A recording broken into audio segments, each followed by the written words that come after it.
Sa video na to ay samahan nyo na naman ako sa panibagong adventure na kung saan susubukin na naman ang ating kakayanan na umakyat sa bundok nang walang ensayo. Konti na lang! Sa wakas! Isa to sa naging final challenge ko bago matapos ang taon, kaya tara, samahan nyo ako.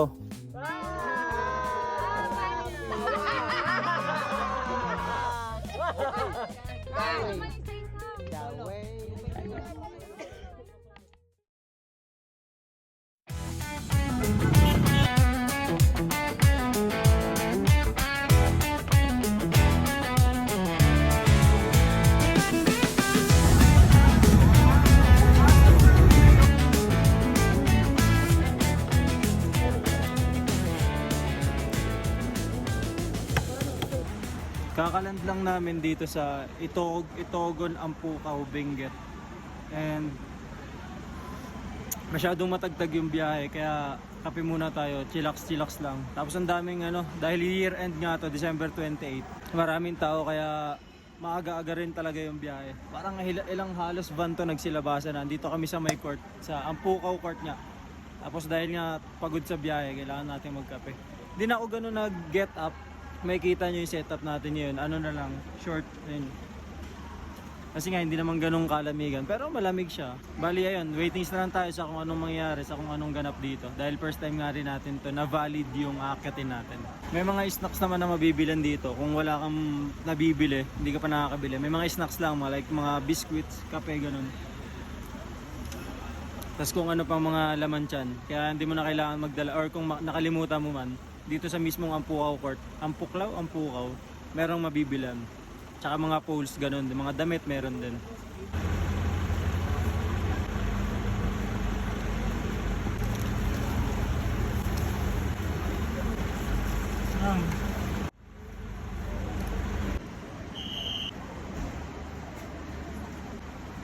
Doon pala na yun sa poles, sarap ko ba? Sibutin mo yun nasa takay na tayo. Melvin! Bago umakyat ay konting briefing kasama ang mga tour guide. Pro ka man o bago lang kagaya ko ay kailangan mo makinig sa mga ganito para din sa safetyness ng bawat isa.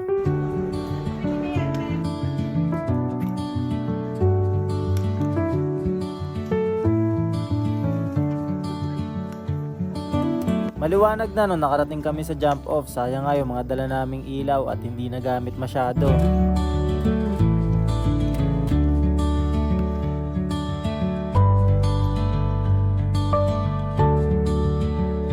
Kondisyon.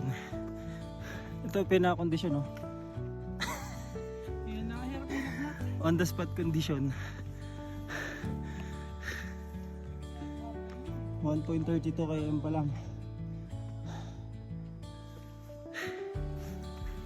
Kalokohan yung jacket na yun talaga eh. Iwan mo na lang dito, balikan mo na lang sa next year. Pwede. Aminado naman kami parehas na wala kami ensayo, pero it is what it is. Andito na tayo kaya kailangan natin itong panindigan.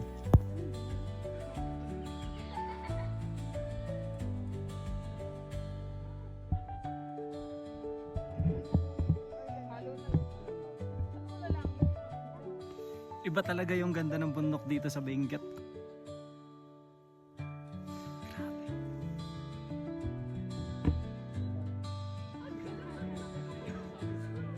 Dahil nga kilala tong Mount Ulap ay marami rin nag-year end hike kaya marami kaming naging kasabay paakyat dito. Ella, Isang cellphone lang yung binigay sa akin. Ella, yung Android ko. Sino? Leila daw. Leila? Ano si Leila? Pinicture ni Kuya Ison yung mismong bato eh. Tayo, ay. Pinicture lang.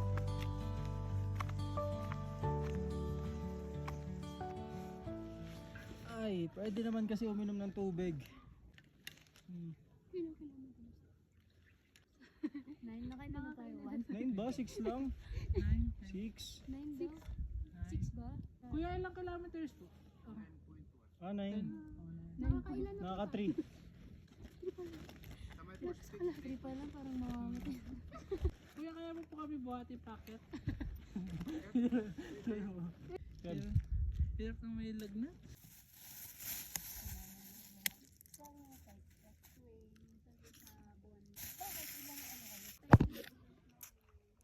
Leave no trace.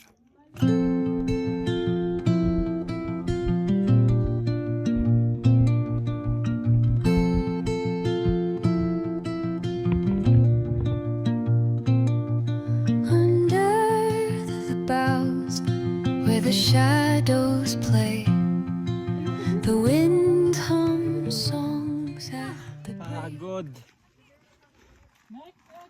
Next na next. Mount Ulap Eco Trail Campsite 1.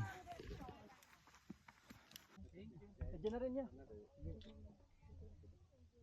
Saan ba daan?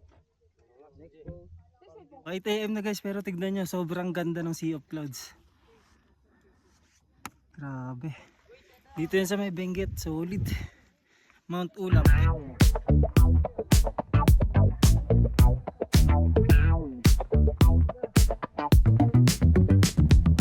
Rolling down the strip with the top peeled back.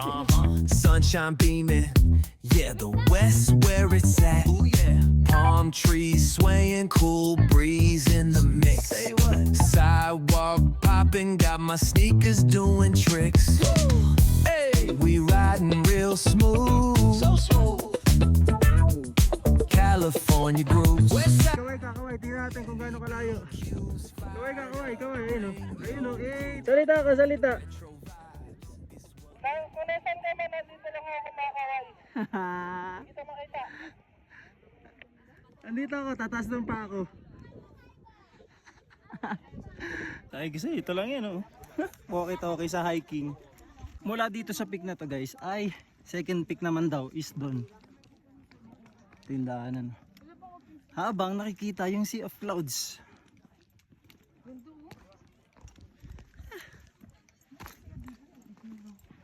Mali pala, hindi pala tayo dyan. Baka may kasama tayo doon sa taas. Saan si Kem? Ano na, pagod ka na? Dito na. Ito kami, naglalakad sa pababa, hindi doon sa may matarik na bundok ah. Tako. Diba? Tayong tulong pag may walkie-talkie.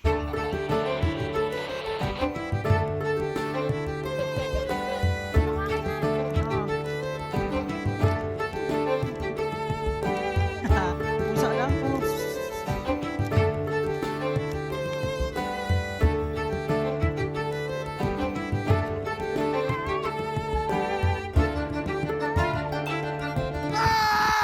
Basag! Aray ko! Aray! Basag din naman, nakakarami na siyang bagsak. Time check guys, 9 AM na. And mainit na ako kasi nasa tuktok kami. Walang puno dito sa tuktok. Tapos doon pa iakyatin namin. Ayun, nakikita niyo yung mga yan. Peak 2 pa lang yan, so meron pang summit. Tapos dito sa kabilang side, part yan ng Mount Pulag daw. Hanggang ngayon 9 AM may Sea of Clouds pa rin. Tapos meron ditong, ewan ko kung lake ba yun or what. Tapos doon may water din. Tapos sa kabilang side ay meron parang ZT. Ayan. Sa wakas. Yung sa wakas na yon ay meron tindahan kaming nakita dito sa may bandang gitna na ng hiking. Hindi siya ganun kalaki na tindahan kaya kapag huli yung grupo nyo na pumunta rito sa tindahan na to ay malamang wala na kayong maaabutan. Hindi ko alam kung ano yung mga tinda rito pero ang nakita kong usual na binili nila ay ice candy. At hindi ko na alam kung ano pa yung tinda nila na iba kasi hindi na ako pumunta doon dahil goods naman ako sa dala ko. At ang hinahanap ko ng mga oras na to ay pahingahan, lilim dahil sobrang init talaga. Oo nga pala, meron din CR dyan kung gusto nyo magwiwi or pupu break. Ito yung best part sa Mount Ulap guys, itong bato na to na nakalawet at para kang nasa bangin. Hindi nga lang kami nakapagpa-picture dyan dahil nagkaroon ng miscommunication sa may aming coordinator at tinanggal na yung pila namin dyan at ibang grupo na yung sumalang. Kaya wala tayong magawa kundi nagpicture na lang at mag-take ng video. Isa rin pala sa attraction dito ay yung mga napakaraming baka na nagkalat lang na para silang parte talaga ng nature. At dahil doon, yung mga pupo nila ay iiwasan nyo na lang talaga dahil nagkalat sa daan. Pero goods lang naman dahil hindi naman siya mabaho kagaya ng mga pupo ng aso at pusa. Dahil damo yung kinakain nila dito maghapon. Last 3.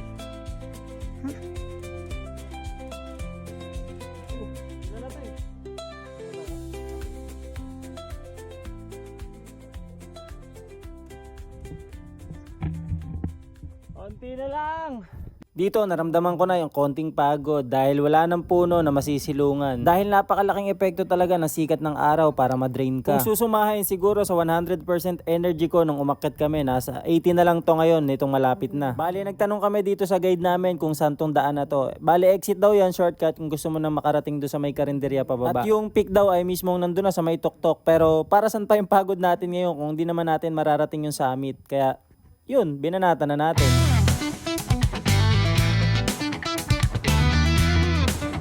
Bundok tayo ha.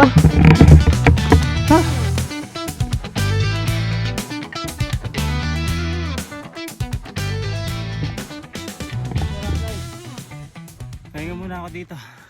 Ayun na yung peak tree guys. Yung guide natin, ayan, sanay na sanay. Kaya 2 times a week daw siya umakyat. Hinihingal pa rin siya sometimes no, pag nag-iwasi siya. Tas akyat. Eh nakakahinga naman talaga lalo at kontrek. Tas doon pa kayo galing oh. Ayan. Sa likod niyan. Pero basta malayo pa, tapos binaybayan. Yan, hanggang doon sa pababa na yan. Baba doon, tapos tagas dyan hanggang dito. Nakakahingal talaga. Pero kapag nakikita nyo na yung peak tree, medyo nakakawala naman ng pagod. Mahirap magpaka-plastic na hindi napapagod eh. Tapos pagtapos daw ng peak tree, baba na no? Pababa na. Pababa na. Ha? Kapagod.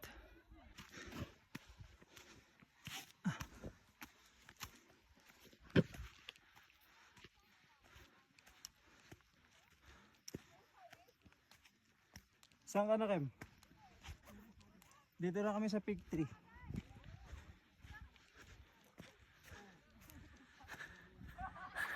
Lapit na guys!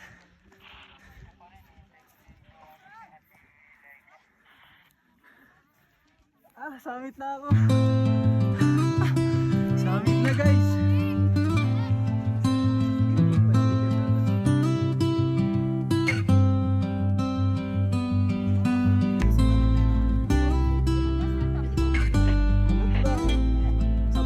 Ano na boy?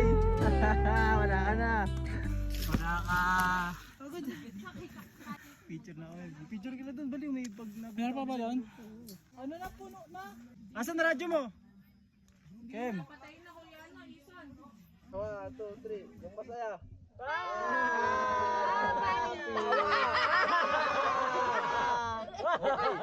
Sa wakas. Tapos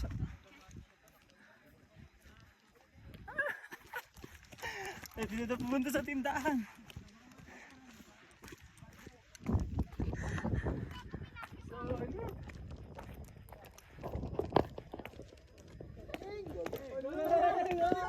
Ganda!